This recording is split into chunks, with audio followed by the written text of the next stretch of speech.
네, 3교시 계속 진행해 나가겠습니다. 우리 학생들 연달아 일방적인 교수의 강의이지만 집중해서 잘 들어보실 수 있길 바랍니다. 자, 준비한 화면 띄우겠습니다.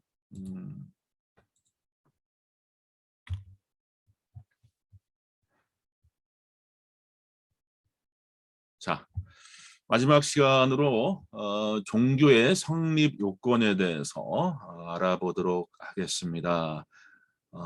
종교가 성립하기 위해서는 어떠한 조건들이 필요한가? 몇몇 예외가 있어도 대개 종교들에게는 신앙의 대상이나 존재의 근원으로 상정하는 궁극적 실제가 있습니다. reality라고 이렇게 써요, 보통. 그래서 궁극적 실제 하면은 ultimate reality. 예. 우리 기독교에 있어서 궁극적 실제는 단연 성삼일체 하나님이십니다. 이 궁극적 실제로 인하여서 만물이 이렇게 조성되었다.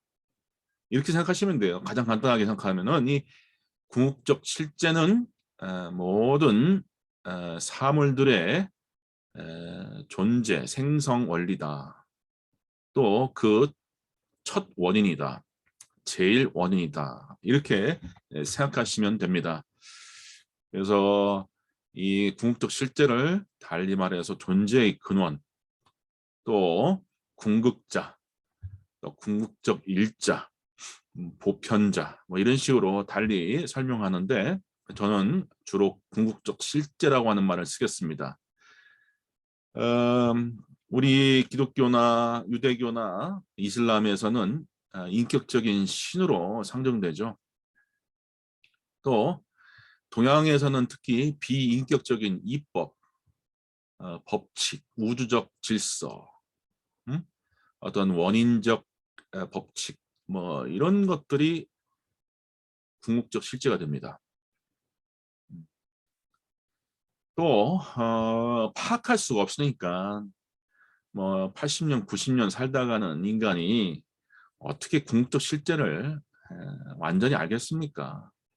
많은 동양의 현자들, 성인들도 궁극적 실제는 함부로 알고 함부로 알려줄 수 없고 또 쉽게 말해줄 수 없다. 그렇게 입을 모읍니다.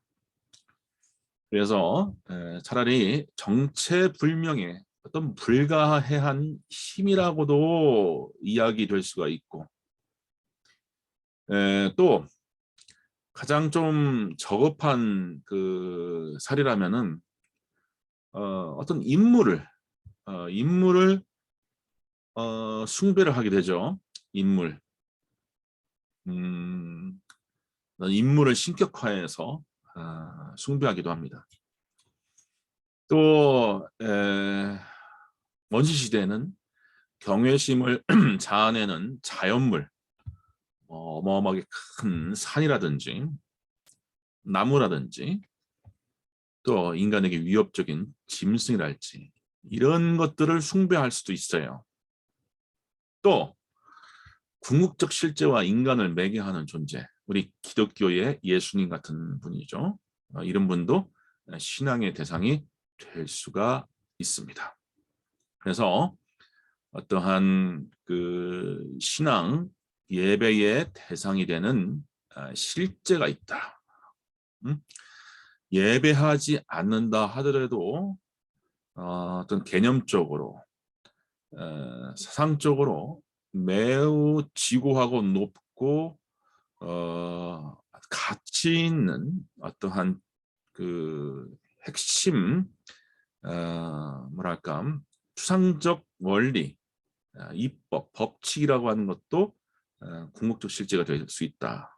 알아두시면 좋겠습니다. 자, 우리가 바쁘게 살다 가는 인생이지만 또 돈 벌고 애 키우고 또 생존투쟁하는 현대인이지만 때때로 나는 어디서 왔는가? 세상의 본질이 무엇인가? 우주는 끝이 있을까? 우주 너머에 무엇이 있을까? 여러 철학적인 존재론적인 고민을 할 수도 있습니다. 하게 됩니다. 이런 생각 없이 사는 사람들도 꽤 많아요.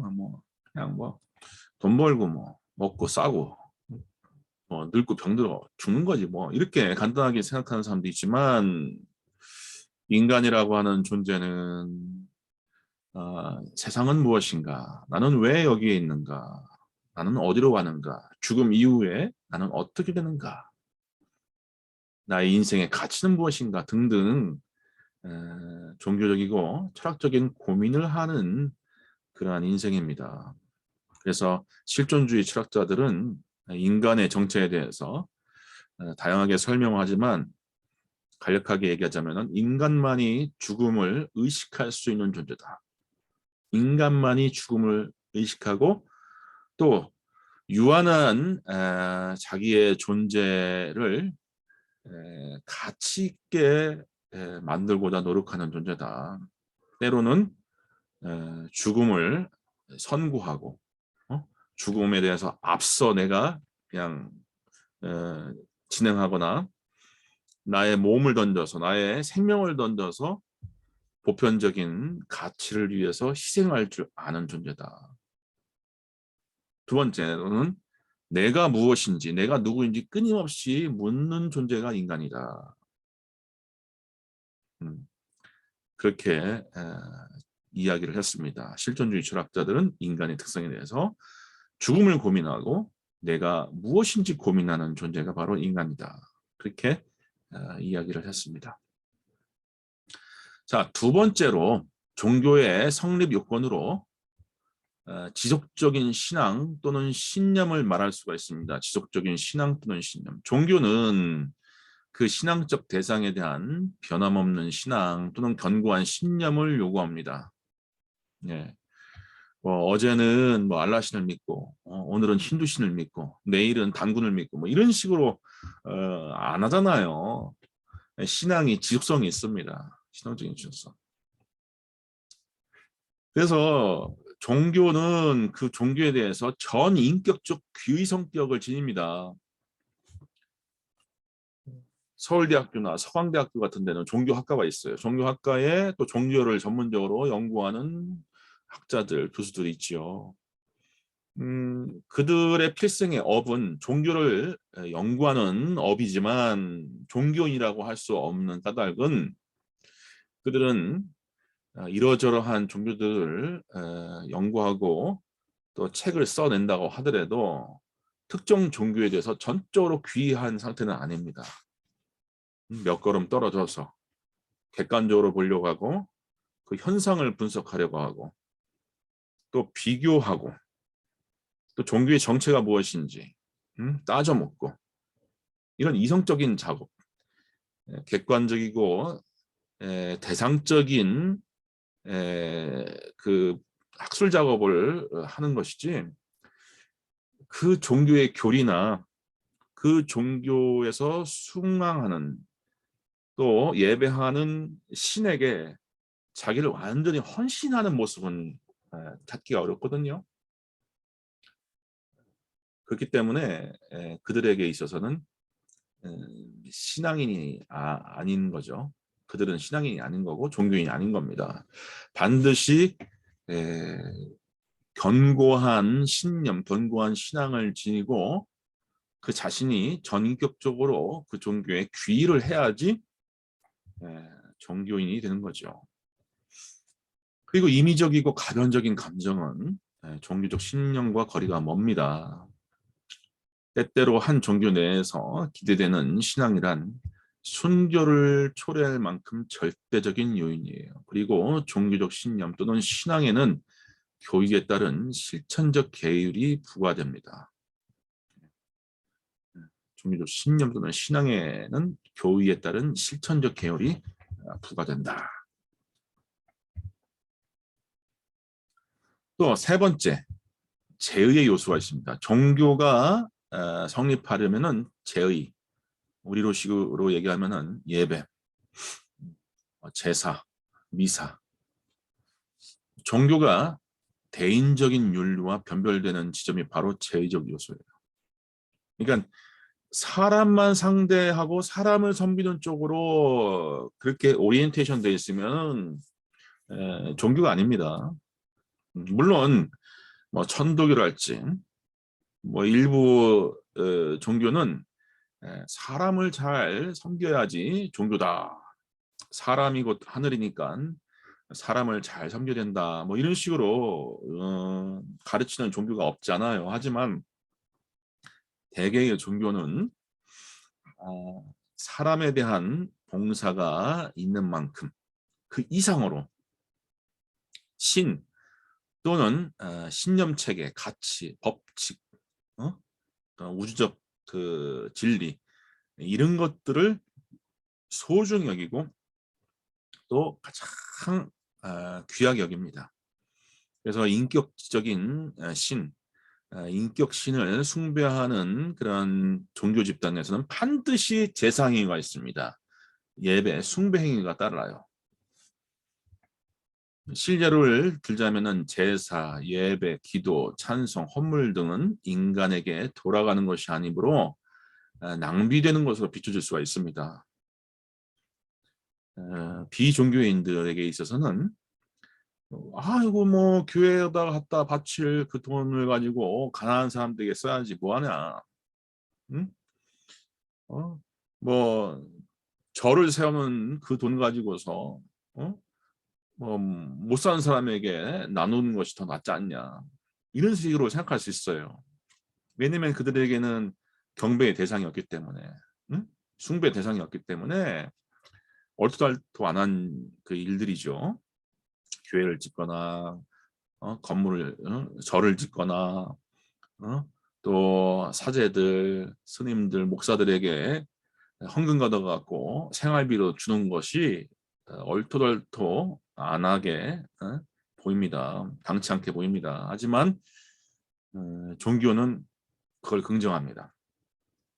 신에게 드리는 것은 신에게 간다. 이렇게 생각하는 거예요. 제가 공부했던 대만에서 참 그 여러 가지를 제가 보고 왔는데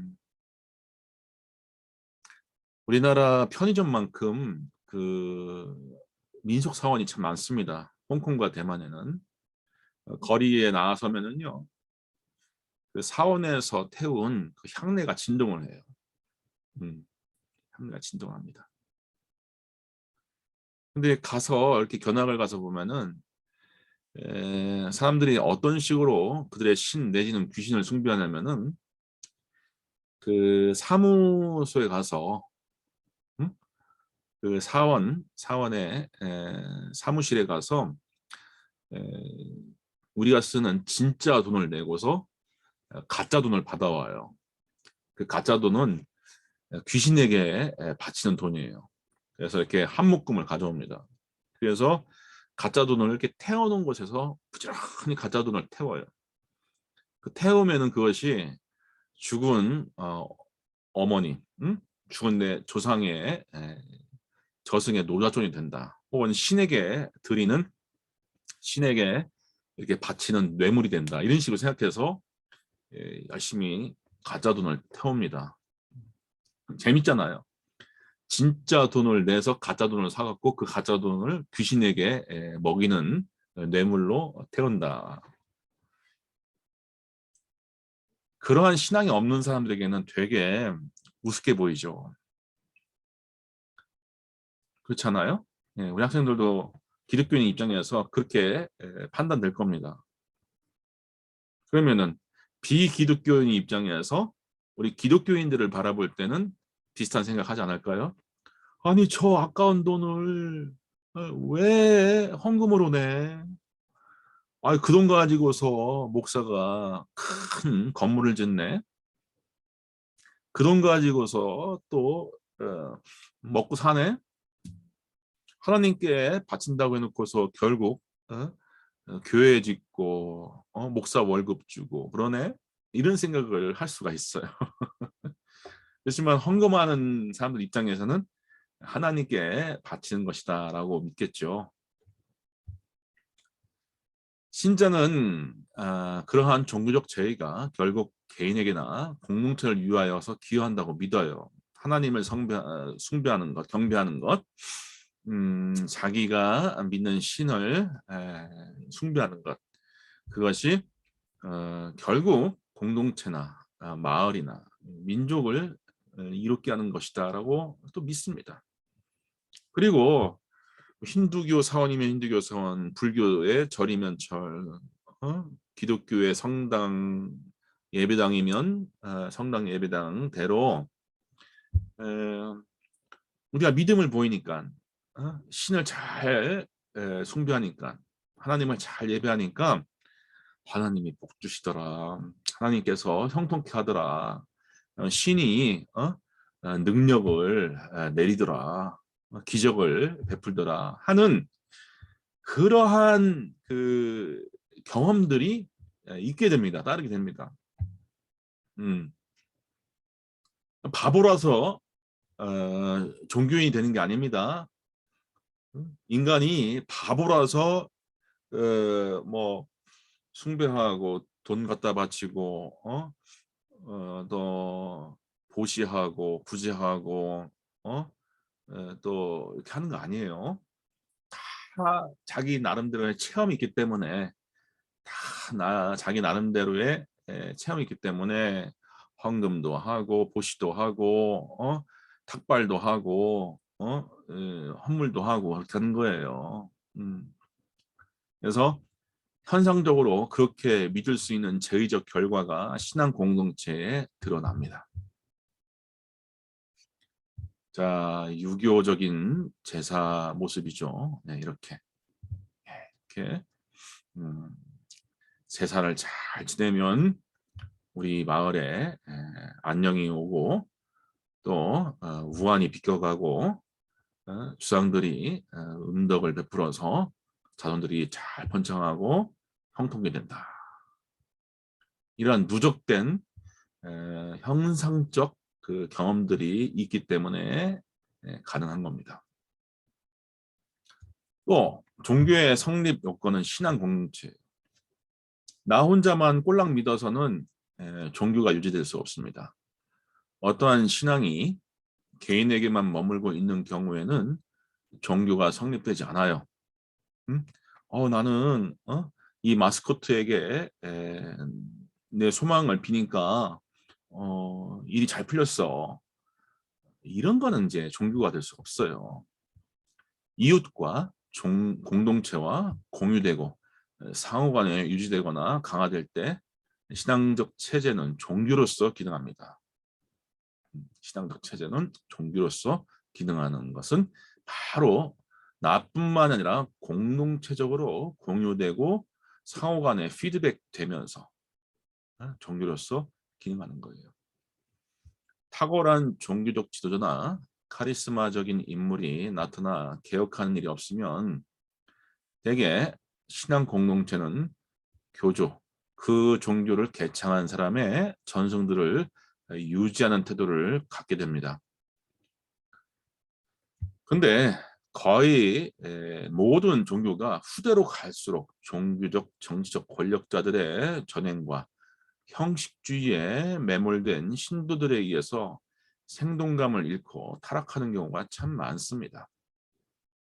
그래서 종교가 이 상태로 머물러 버리면 그걸로 이제 끝나버리는 거예요. 없어집니다. 유사일에 수많은 종교가 있어도 종교들이 없어지는 이유는 후대로 갈수록 어떠한 그 종교적 권력자, 정치적 권력자들이 종교를 망치는 경우 또 그냥 형식에만 매몰된 신도들에 의해서 생동감을 잃고 없어지는 경우 우리 대한민국 사회의 유교 같은 경우는 지금 서서히 없어지죠. 조선조 500년에 비추어 보면은 지금 대한민국의 유교는 아무것도 아닙니다. 다음 타순에 불교가 될지 기독교가 될지도 모를 뒤에 이거 정말 신학생들은 경성해야 됩니다.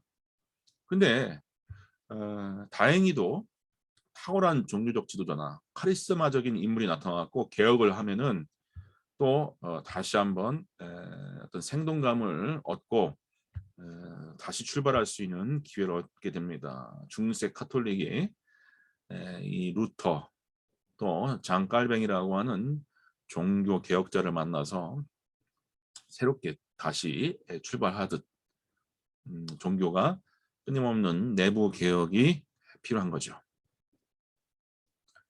네. 천주교의 미사 모습입니다. 미사 모습. 우리 학생들도 한번 미사를 한번 참여해 보세요.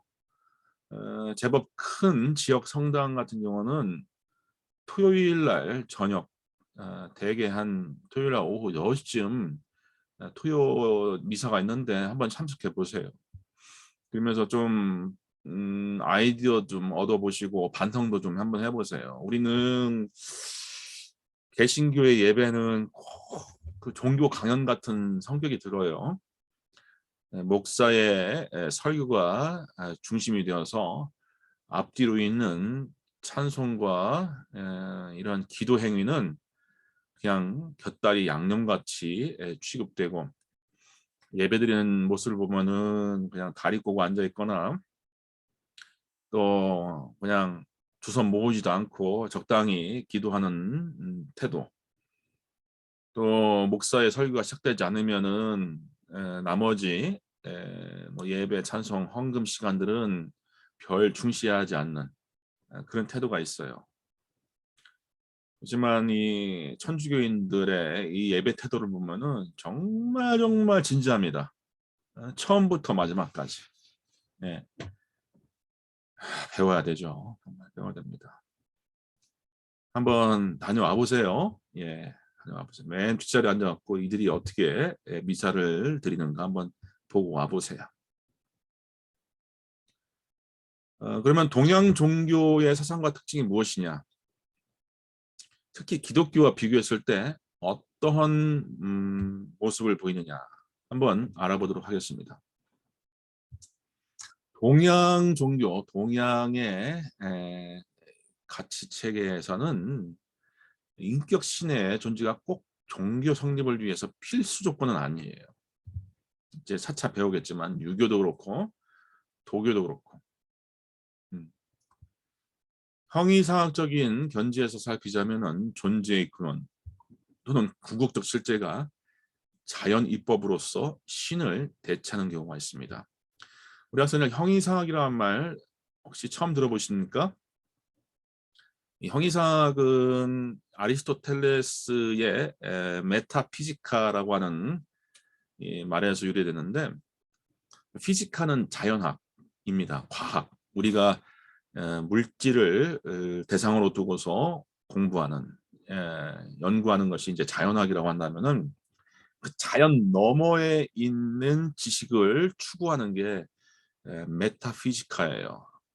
자연학을 넘어. 메타라고 하는 뜻은 넘어 혹은 곁에, 옆에 이런 뜻인데 메타피지카에서 메타피직스 즉 형이상학이라고 하는 말이 나왔습니다. 그러니까 자연 너머 혹은 자연의 배후에서 존재의 원인을 이루는 존재의 기원을 이루는 그 원천적인 본래적인 원인을 찾는 것이 바로 형이상학입니다. 기독교야말로 형이상학이죠. 왜? 하나님이 이 우주 만물을 창조했다고 하니까 기독교 신학은 그 자체로 형이상학이에요. 이 세상, 이 물질 세계, 이 삼라만상의 배후가 무엇인지, 기원이 무엇인지 기독교 신앙 체계, 신학은 그걸 가르쳐 주고 있잖아요. 그러니까 기독교 신학도 형이상학입니다. 하나의 형이상학. 근데 동양 형이상학은 좀 달라요. 인격신을 꼭 가정하지 않습니다. 어느 우주의 입법, 우주의 질서가 스스로 움직이다가 스스로 운행하다가 어떤 때와 조건을 만나서 다양한 동식물들과 광물들을 이룬 것이다. 이렇게 설명을 하는 거예요. 그러니까 이 기독교처럼 인격적 하나님을 상정하지 않고서 어떤 자연이법, 우주적 법칙을 궁극적 실제로 믿는 겁니다. 예를 들어서 유교의 천 또는 태극, 도교의 도, 또 무, 불교의 공 등이 우리 그리스도교의 하나님을 대체하고 있습니다. 이 점에 대해서는 차차 자세히 배울 겁니다. 또 내세나 초월적인 세계, 말하자면 천국, 이 극락 이런 것을 상정하지 않고 심지어 영적인 존재까지도 부정하는 경우가 있습니다. 대표적으로 공자의 유교가 그래요. 공자의 유교. 현실적이고 역사적인 반성 속에서 창건된 종교일수록 그러한 성격을 보여요. 그러니까 내세나 하나님이나 또 천사나 귀신이나 이런 것을 믿지 못하겠다. 현실만 믿겠다. 역사적 환경에서 일어나는 사건과 인물과 사태만 주목하겠다. 이런 태도를 지닌 종교라면은 내세, 하나님, 또 초월적인 세계 이런 거 부정합니다. 유교가 가장 그런 모습을 갖고 있어요. 공자의 어록이 담겨져 있는 논어를 보면은 자로라고 하는 제자가 공자에게 이렇게 묻습니다. 스승님, 어떻게 하면은 귀신을 잘 섬길 수 있겠습니까? 예. 이 귀신의 뉘앙스는 우리가 지금 알고 있는 그 뉘앙스와 달라요. 어떤 세계의 신과 다양한 그 신령들을 말하는 겁니다. 어떻게 하면 신들과 신령들을 잘 섬길 수 있겠습니까?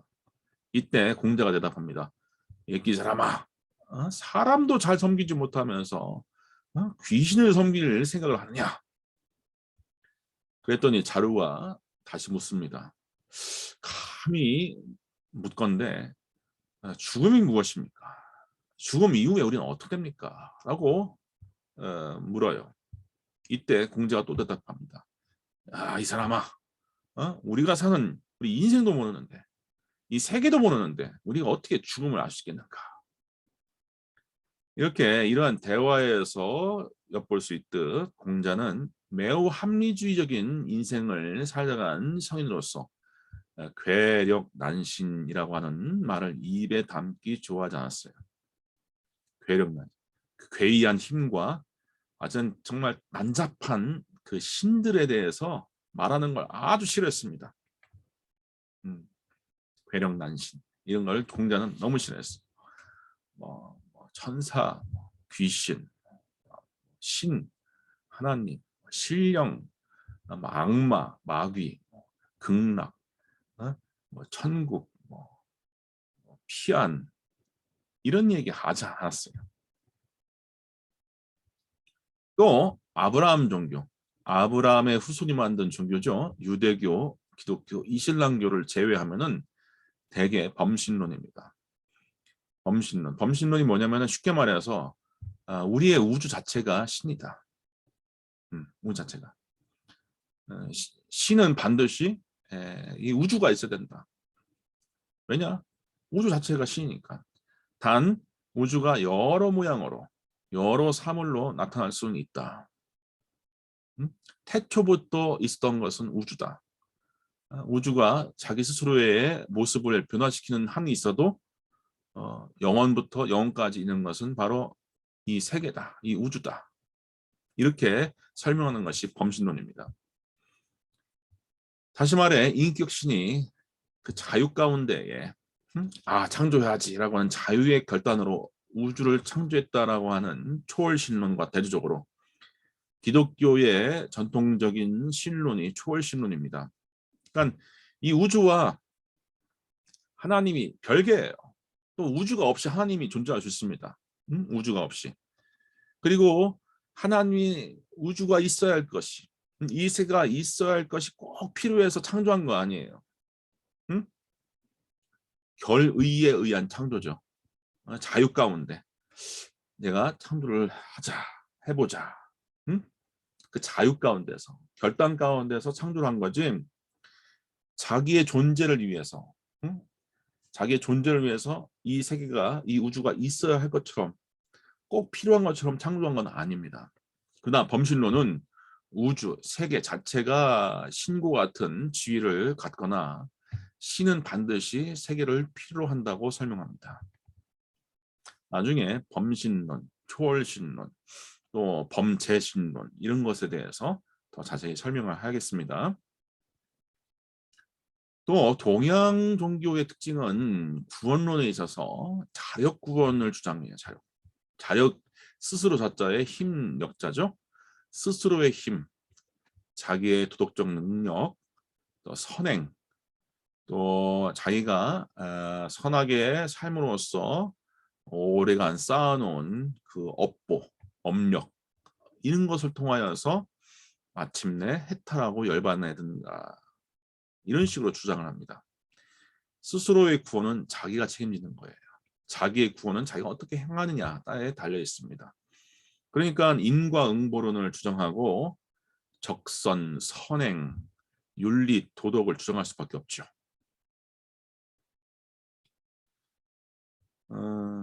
그리고 율법 또는 계율의 실천이나 수도, 수행이 구원을 위한 방편이에요. 방법. 되게 그렇습니다. 율법을 잘 지켜야 돼요. 계율을 잘 실천해야 돼요. 교조의 가르침을 잘 따라야 됩니다. 계율과 교리를 따르지 않는다면 구원 못 받아요. 또 그것을 위해서 또 수행, 수도를 해야 됩니다. 우리 기독교는 어떻습니까? 사도 바울이 강조한 바, 우리가 어떻게 의로움을 얻는 거예요?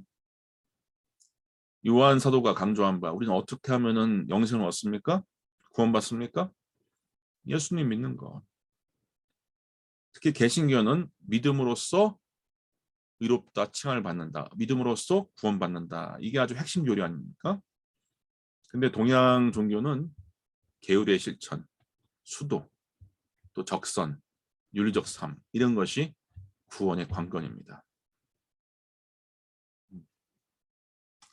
더불어 타인과 종단을 위한 베품, 헌신, 포교 등의 공로, 다른 말로 공덕, 공력이라고 할 수 있죠. 이것이 구원을 가져다 준다고 믿는다. 그리고 독경, 경전을 열심히 읽는 것, 또 명상하는 것, 또 남을 위해서 이타행하는 것 등의 개인적 수양이 인간이 겪는 고통과 무지, 목매로부터 벗어나게 한다라고 믿습니다. 예, 대표적으로 불교가 그렇죠. 그냥 용맹정진하게 참선하는 모습을 보게 됩니다. 하안과 동안과에는 14시간 정도 이렇게 명상 수행을 한다고 알려져 있어요.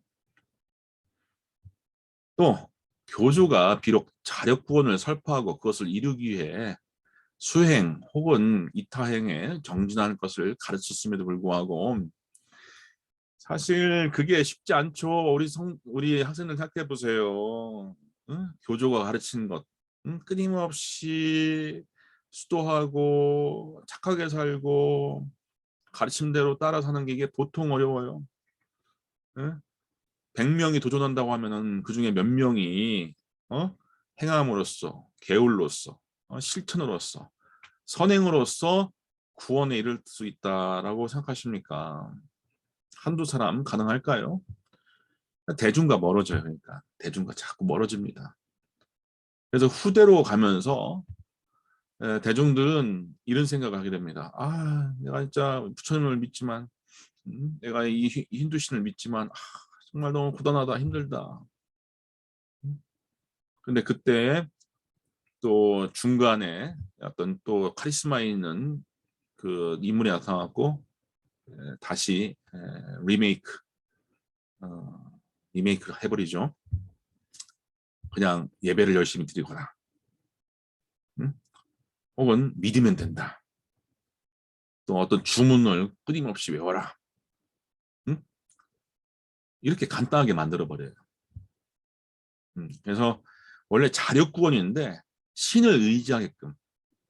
타력. 타력은 이 타자는 남, 타인할 때 그 타자 아닙니까? 그러니까 신을 의지하게 하거나 어떤 성인을 의지하게끔 해서 그 덕택에 구원받게끔 그렇게 교리를 다듬는 경우가 많습니다. 사실 불교 같은 경우는 끊임없는 부단한 수행으로 열반에 이른다라고 가르쳤는데 이게 보통 어렵잖아요. 뭐 애 낳고 먹고 살고 바쁜 그러한 중생들이 어떻게 그거를 따라해요. 그래서 불교의 일부 종단은 정토종이랄까 또 그 아미타 불교 같은 경우에 그냥 아미타불을 의지하고 아미타불에게 신앙 고백을 하고 아미타불을 믿습니다. 이렇게 도움을 청하면 다 극락완승한다. 이렇게 가르칩니다. 아주 기독교랑 흡사하죠. 예, 그렇게 자력 종교임에도 불구하고 훗날 타력 종교로 뒤바뀌는 경우가 참 많다. 음. 그래서 종교의 창건 당시에는 개개인의 업, 또 죄과를 대속하는 중지자를 가르치지 않았지만 후대로 가면서 그러한 중재자, 중보자 존재를 세우고 신앙하는 경우가 많다. 불교도 아미타 불교 같은 경우 그런 모습을 보입니다. 이게 아미타불이에요. 아미타불. 아브라함 종교에 예외가 있지만 세계의 종말을 가르치는 직선적인 세계관보다 순환적인 세계관이 많아요.